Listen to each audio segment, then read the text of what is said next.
جو اس علم و حکمت کے خزانے میں سے کچھ خزانہ ڈھونڈنے یا لینے کی کوشش کرتی ہے، لیکن ان دونوں کے درمیان جو لنک ہے وہ نور کے بغیر اور روشنی کے بغیر نہیں ہو سکتا۔ آنکھیں ہو، روشنی نہ ہو تو آپ کو کچھ نظر نہیں آتا۔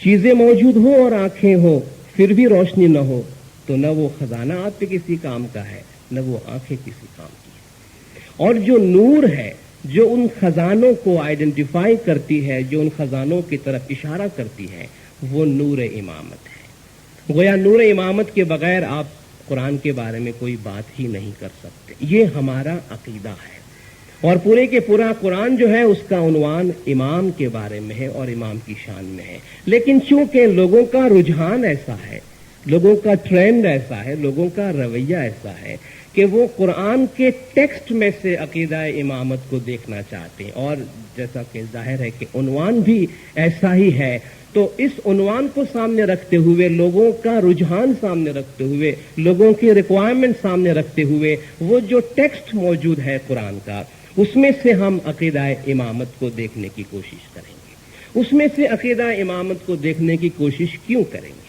ہم کیوں قرآن سے عقیدہ امامت کو دیکھنے کی کوشش کریں؟ اس لیے کہ دنیا کے تمام مسلمانوں کے واسطے تمام ان کے بنیادی عقائد اور ان کے بنیادی اعمال کا جو منبع ہے، جو سورس ہے، وہ قرآن شریف ہے۔ اسلام جہاں سے نکلا ہے، یوں کہیے تو وہ قرآن شریف ہے۔ تمام بنیادی بلیف، فنڈامنٹل بلیف اور فنڈامنٹل پریکٹسز، بلکہ یوں کہیے کہ اس کو تو سارے مسلمان ضابطۂ حیات سمجھتے ہیں، یہ سارے کے سارا ضابطۂ حیات قرآن حکیم سے لیا جاتا ہے۔ اگر ایسے بنیادی سورس کے اندر عقیدہ امامت کو دیکھا جائے تو ایک اور سپورٹ ملتا ہے کہ شیعوں کا جو بنیادی عقیدہ ہے کہ تصور امامت ہمیشہ موجود ہے زمین کے اوپر، اس کی بنیاد اگر ٹیکسٹ میں سے بھی نظر آتی ہے تو اس عقیدے کو زیادہ تقویت اور طاقت ملتی ہے۔ قرآن میں تصور امامت کی بات کرتے ہوئے میں یہ بھی عرض کروں کہ عقیدہ امامت کے بارے میں شیعوں کے پاس بے شمار عقلی اور نقلی دلائل موجود ہیں، اور یہ دلائل اتنے مضبوط ہیں کہ صدیوں سے کروڑوں مسلمان ان دلائل کے بنیاد پہ عقیدہ امامت سے وابستہ رہے ہیں۔ وہ کوئی معمولی دلائل نہیں، لیکن چونکہ اس وقت بھی محدود ہے اور عنوان کو بھی ہم محدود کرنا چاہتے ہیں، اس لیے اسی ہیڈنگ میں رہتے ہوئے ہم قرآن کے ٹیکسٹ کے اندر رہتے ہوئے عقیدہ امامت کی بات کریں گے۔ اور پھر یہ بھی وضاحت کروں کہ قرآن کے ٹیکسٹ کو بالکل انڈیپینڈنٹلی دیکھنا کبھی بھی ممکن نہیں ہے۔ قرآن کا ایک کانٹیکسٹ ہے، قرآن کا اپنا ایک پورا ماحول ہے، قرآن کی اپنی ایک دنیا ہے۔ وہ 23 سال ہے جس میں وہ قرآن نازل ہوا، اس کا ایک بیک گراؤنڈ ہے، اور سب سے بڑھ کر قرآن کا ایک معلم ہے، قرآن کا ایک ٹیچر ہے۔ اس معلم سے آزاد ہو کے آپ قرآن کو لینے جائیں گے تو جو بیسک آرڈرز ہے اس پہ بھی عمل نہیں کر سکیں گے۔ مثلا کوئی مسلمان یہ کہے کہ میں صرف ٹیکسٹ پہ چلنا چاہتا ہوں، ٹیکسٹ کہتا ہے کہ اقیموا الصلاۃ وآتوا الزکوٰۃ، صلاۃ قائم کرو، تو پہلا سوال آئے گا میں صلاۃ کیسے قائم کروں؟ اس کا جواب اس کو قرآن نہیں دے گا بلکہ معلم قرآن دے گا۔ میں زکوٰۃ دوں تو کیسے زکوٰۃ دوں؟ اس کا جواب بھی اس کو قرآن نہیں دیتا بلکہ اس کو قرآن کا جو معلم ہے، قرآن کا جو عالم ہے، یعنی حضور اکرم صلی اللہ علیہ وآلہ وسلم صلوات اللہ علیہ، وہ اس کا جواب دیتے ہیں۔ اس کا مطلب یہ ہے کہ قرآن کو آپ حضور کی ذات سے علیحدہ کر کے نہیں دیکھ سکتے۔ تو ہم جب کہتے ہیں کہ ہم قرآن کے ٹیکسٹ میں رہتے ہوئے بات کریں گے تو ٹیکسٹ کا مطلب یہ نہیں کہ ہم کانٹیکسٹ سے الگ ہو کے بات کریں گے۔ تو جب ہم ٹیکسٹ کی بات کرتے ہیں، وہ ٹیکسٹ حضور اکرم صلی اللہ علیہ وآلہ وسلم کے ارشادات، اقوال اور ائمہ علیہم السلام کے جو اقوال اور ارشادات ہیں اس کو سامنے رکھ کے ہم بات کریں گے۔ سب سے پہلے ہم لفظ امام کو لیتے ہیں۔ عام طور پہ لفظ امام کا جو ترجمہ ہے وہ لیڈر، راہ دکھانے والا، یا جو پیش آگے رہنے والا ہے، یہ ترجمہ امام کا لیا جاتا ہے۔ اور اصطلاحی معنوں میں امام سے مراد رسول کا وصی یا رسول کا جانشین لیا جاتا ہے، اور یہ ایک ایسا لفظ ہے جس پہ سارے مسلمان جو ہیں وہ متفق ہیں۔ قرآن شریف میں لفظ امام کا استعمال جو ہے قرآن شریف میں لفظ امام مختلف معنوں میں مختلف میننگ میں استعمال ہوا ہے. قرآن میں 12 مرتبہ لفظ امام آیا ہے. 7 مرتبہ اس میں واحد یعنی سنگولر اور 5 مرتبہ پلورل میں یعنی 7 مرتبہ امام ہے، 5 مرتبہ ائمہ ہے. اور جن میننگ میں قرآن میں لفظ امام یا ائمہ کا استعمال ہوا ان میں انبیاء اور ان کے جانشین یعنی پیغمبروں کے لیے اور پیغمبروں کے سکسیسرز کے واسطے لفظ امام استعمال ہوا. جیسے ابراہیم علیہ السلام کو خدا فرماتا ہے کہ انی جاعلک للناس اماما، ہم آپ کو لوگوں کا امام مقرر کرتے ہیں. یوم ندعو کل اناس بامامہم، جیسے کہ شروع میں آیت تلاوت کی گئی کہ جس دن ہم تمام امت کو ان کے امام کے ساتھ بلائیں گے. یا وجعلناہم ائمۃ یہدون بامرنا، جو پیغمبر کے واسطے بھی استعمال ہوا ہے اور پیغمبر کے بعد ہونے والے ائمہ کے واسطے بھی استعمال ہوا. وَكُلَّ شَيْءٍ أَحْصَيْنَاهُ فِي إِمَامٍ مُبِينٍ، ہر چیز کو ہم نے امام مبین میں سمو دیا ہے. اس کا ترجمہ امام لیا جاتا ہے. کتاب کے واسطے بھی لفظ امام استعمال ہوا ہے. وَمِن قَبْلِهِ کتاب موسیٰ امامًا وَرَحْمَةً، اس سے پہلے موسیٰ کی کتاب امام تھی اور رحمت تھی. آپ کہیں گے بھئی یہ امام اور کتاب کا کیا ریلیشن ہے؟ اس کو ہم بعد میں ضرور لیں گے. وَكُلَّ شَيْءٍ أَحْصَيْنَاهُ فِي إِمَامٍ مُبِينٍ کے حوالے سے امام کو انسان کامل کی حیثیت سے بھی صوفیاء کرام جو ہے وہ لیتے ہیں. لفظ امام قرآن شریف میں راستے کے معنی میں بھی استعمال ہوا.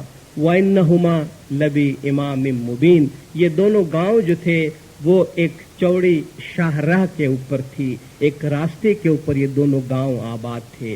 تو راستے کے واسطے بھی قرآن شریف میں امام کا لفظ استعمال ہوا. لیکن ان تمام الفاظ کو اگر آپ آپس میں ملائیں اور میننگ کو دیکھیں تو اس میں آپ کو لیڈرشپ اور ہدایت کا کنسپٹ ضرور ملے گا. ان الفاظ کے بعد اب ہم کچھ تصورات کی طرف آتے ہیں. اب تو ایسا تو نہیں ہو سکتا کہ ہم الحمد سے شروع کریں اور سارا قرآن ختم کریں اور جہاں جہاں ائمہ کی باتیں ہیں وہ ہم آپ کو بتائیں. لیکن ہم کچھ بیسک ورڈز قرآن میں سے لیتے ہیں، ایسے ورڈز جو اپنی جگہ پر ایک کنسپٹ ہے. اس کنسپٹ کو شیعوں نے، ہمارے ائمہ نے، ہمارے دائیوں نے امامت کے حوالے سے لیا ہے اور اس سے یہ ثابت کیا ہے کہ اس میں ایک دائمیت کا کنسپٹ پایا جاتا ہے اور اس سے مراد ائمہ ہے. اور ائمہ علیہم السلام نے یہ فرمایا ہے کہ یہ آیت ہمارے شان میں نازل ہوئی ہے اور اس سے مراد ہم ہیں. یا اس میں ایسی عقلی دلائل خود بخود نظر آ جاتے ہیں جس سے انسان کا ذہن یہ باور کرنے پر مجبور ہوتا ہے کہ اس میں ایک دائمیت کا کنسپٹ ہے اور اس میں ہدایت اور امام کا حوالہ موجود ہے. سب سے پہلا جو لفظ اور تصور اس میں ہے وہ خلیفہ ہے. کنسپٹ بھی بہت اول ہے، پرانا ہے.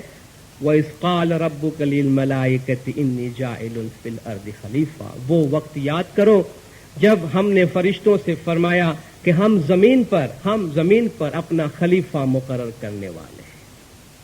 اس میں بہت سوالات آتے ہیں. خلیفہ کس کا خلیفہ؟ اللہ کا خلیفہ.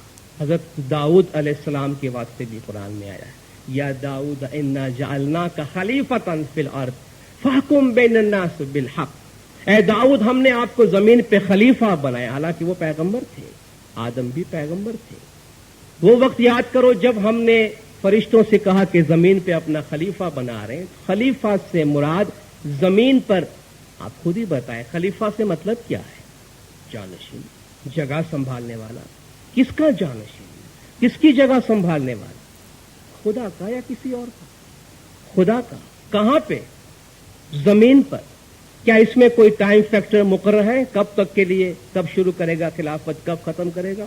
نہیں، جب تک زمین ہے تب تک خلافت موجود ہے. یہ خلیفہ جو مقرر کیا گیا یہ خالی پلانٹ کے واسطے کیا گیا یا پلانٹ میں بسنے والوں کے واسطے کیا گیا؟ ایک عام عقل والا بات کرے گا خالی پلانٹ میں خلیفہ کیا کرے گا؟ آ کر پلانٹ پہ جو لوگ بستے ہوں گے اس میں خدا کی خدائی چلانے کے واسطے آیا ہوگا. تو جب تک زمین پر